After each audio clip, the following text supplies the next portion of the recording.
नमस्कार मित्रांनो, मी पुन्हा एकदा तुमचं सर्वांचं मनापासून स्वागत करीत आहे. तर मित्रांनो, काल मनोज 11 फोंडा टीम सेमीफायनलमध्ये दिमाखामध्ये प्रवेश केलेला आहे आणि आज आम्ही परत सेमीफायनलसाठी चाललेलो आहोत. इडे-सडा देवगड तालुक्यामधील अतिशय निसर्गरम्य असं गाव आहे. तर त्या ठिकाणी आमचं सेमीफायनलचा सामना आहे. प्रथम पारितोषिक 51,000, द्वितीय पारितोषिक 25,000. तर तुम्हाला तिथे गेल्यानंतर संपूर्ण सामनेसुद्धा मी दाखवण्याचा प्रयत्न करतो. हे पहा मित्रांनो, हे माझं गेल्या वर्षीचं सर्व हे कलेक्शन आहे.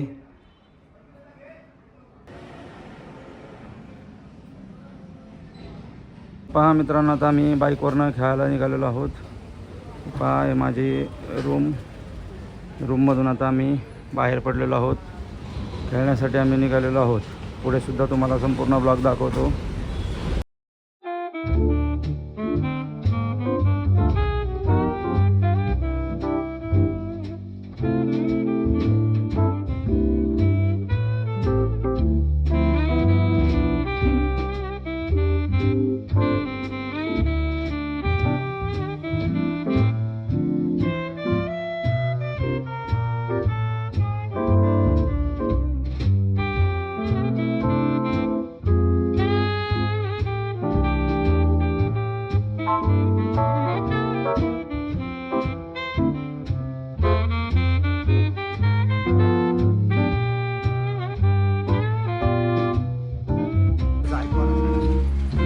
पहा मित्रांनो, देवगड निपाणी हायवे आहे, काम सुरू आहे. पहा, बऱ्यापैकी काम झालेलं सुद्धा आहे. पुढे आता नांदगाव 9 किलोमीटर आणि त्या ठिकाणावरून आम्हाला साधारणतः 35 किलोमीटर जायचं आहे. तर तेही तुम्हाला दाखवतो. हे पहा मित्रांनो, नांदगाव रेल्वे स्टेशनच्या इथे आलेलो आहोत आपण. हे पहा, या ठिकाणी रेल्वे पटरी आहे आणि या ठिकाणावरून 100 मीटर अंतरावरती स्टेशन आहे, नांदगाव स्टेशन. या ठिकाणावरून आपण जे रस्ता जातो तो नांदगाव स्टेशन. आता आपण पुढे निघालेलो आहोत. हे मित्रांनो, नांदगाव आणि पुढे खारेपाटण किंवा मुंबई हायवे आहे हा, आणि इकडे हा देवगड. या ठिकाणी आपण चाललेलो आहोत खेळण्यासाठी. त्यानंतर मित्रांनो, पुढे आपण पोळोशी गाव आहे. तर आपण पोळोशी या गावामध्ये आलेलो आहोत. देवगड तालुक्यामधील हे पोळोशी गाव आहे.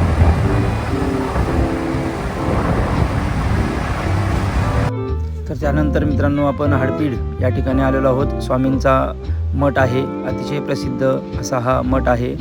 तर तुम्हाला सर्वांना स्वामींचं दर्शनसुद्धा देतो. सर्वांनी दर्शन घ्या, आशीर्वाद घ्या. मॅचला जाता जाता दर्शनासाठी आम्ही या ठिकाणी थांबलेलो आहोत. तर हे पहा, दर्शनासाठी आपण निघालेलो आहोत.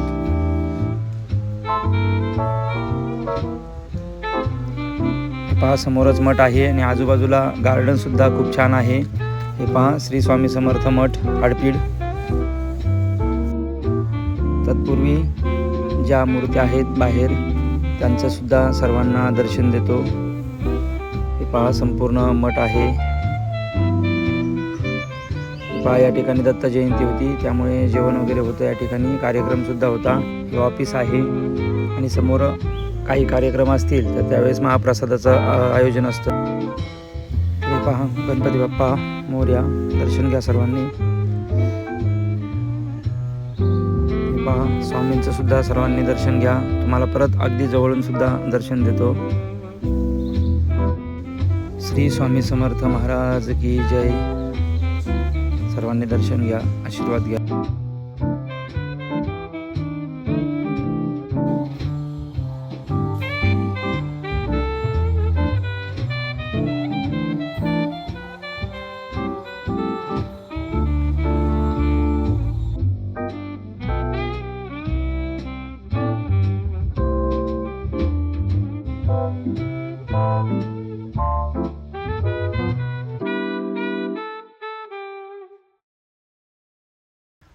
हे पहा मित्रांनो, आम्ही आता पुढे निघालेलो आहोत. या ठिकाणी एक ॲक्सिडेंट झाला होता.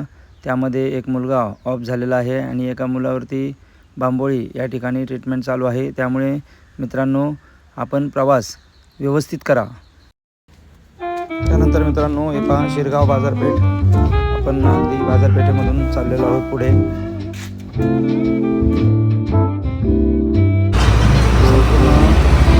देवगड पाणी हायवे आहे. बऱ्याचशा जागेवर रस्त्याचं काम सुद्धा सुरू आहे. हे पहा समोर काम सुरू आहे.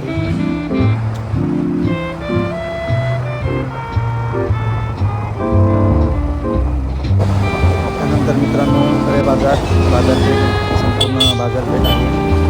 आपण तळे बाजारच्या पहा संपूर्ण बाजारपेठ पहा. तळे बाजार असंच नाव आहे, त्यामुळे बाजारपेठसुद्धा खूप मोठी आहे.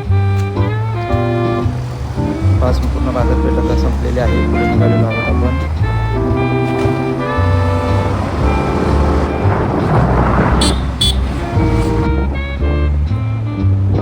पुढे मित्रांनो देवगड 7 किलोमीटर.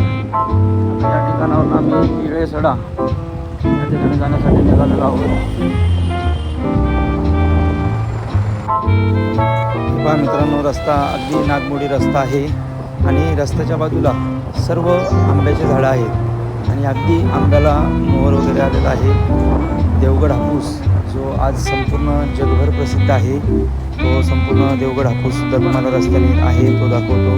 पहा अगदी नागमोडी रस्ता आणि हा पहा आंब्याला सर्व मोहर वगैरे आलेला आहे. त्याला तुरासुद्धा म्हणतात, तर त्याला तुरा वगैरे आलेला आहे. पहा अगदी निसर्गरम्य असं हे कोकण आहे आणि त्यामधील देवगड.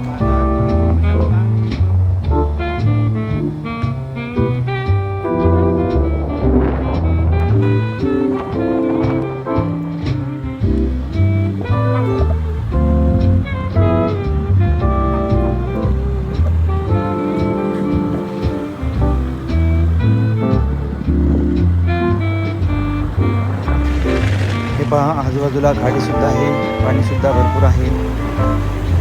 रस्तासुद्धा पहा अतिशय छान असा रस्ता आहे. हे पहा सर्व पाणीच पाणी आहे.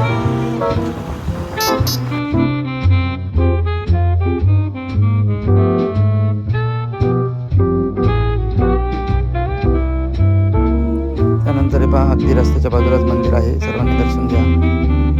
त्यानंतर आपण पुढे निघालेलो आहोत.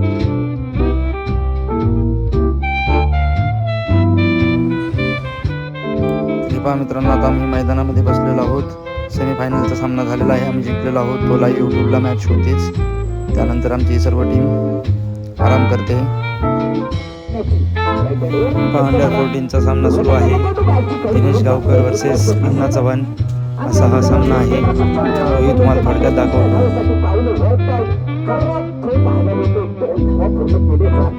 आणि तिसऱ्या धावेचा नक्कीच प्रयास होणार नाही, कारण या ठिकाणी आपल्याला माहिती आहे दिनेश आनंदाचं प्रदर्शन. सचिन आपल्याकडे पुढच्या चेंडू आणि या ठिकाणी हा नवे बॉल घोषित केला जातो. सचिन आपल्याकडे पुढचा चेंडू खेळतोय. मोठा फटका खेळायचा होता, पण सरासरी करून टाकतो चेंडूला दिनेश मार्फत पूर्णपणे स्टिकवर केली आणि या ठिकाणी मोठा फटका खेळायचा होता. बॅटची एज घेऊन चेंडू जातो. यष्टीरक्षकाकडे झेल होते. यष्टीरक्षक अन्नाचा वर हा झेल टिकतो आणि मोठा मासा करायला लागतो. दिनेश गावकरच्या स्वरूपात 20+ माध्यमातून सामने झाले होते, त्यामध्ये सुद्धा मोठी फटकेबाजी केली होती. आता सुद्धा या ठिकाणी एक मोठा फटका खेळण्याचा इरादा होता, परंतु खोलवर टप्प्याचा चेंडू ऑफ स्टिक वरून सरळ जातो. आता मात्र हवेत भेटतो. खोलवर टप्प्याचा चेंडू पुन्हा एकदा हा चेंडू निर्धाव काढण्यामध्ये यश मिळवले. म्हणजे आतापर्यंत फेकलेले 3 चेंडू या ठिकाणी निर्धाव सोडवतात दिग्गज खेळाडू. क्रिकेटचा मारा असेल, 20+ माध्यमातून चाललेला फायनल सामना आपण पाहताय. 4था चेंडू सुद्धा सलग निर्धाव काढताय. पूर्णपणे अरविंद पाळेकर आपलं कौश अरविंद दाखवणं. आता मात्र या ठिकाणी एक मोठा फटका येतो. त्याला इतकं सुरेख क्षेत्ररक्षण संघाचं खातं खोलते अनाथ साबणने. या ओव्हर मधला हा शेवटचा चेंडू. आता मात्र कळच्या डोक्यावरून चेंडू नावर होताना पाहायला मिळतो. बघता बघता चेंडू जातो सीमा रेषेच्या 4 धावा. दरम्यान परत ट्रॉफी घेऊन आल्यानंतर आम्ही स्वामींच्या मठामध्ये आलेलो आहोत. या ठिकाणी ट्रॉफी ठेवून आम्ही पुढे जाणार आहोत. तर मित्रांनो भेटूया आपण पुढील व्हिडिओमध्ये. व्हिडिओ आवडला असेल तर लाईक शेअर कमेंट करायला विसरू नका.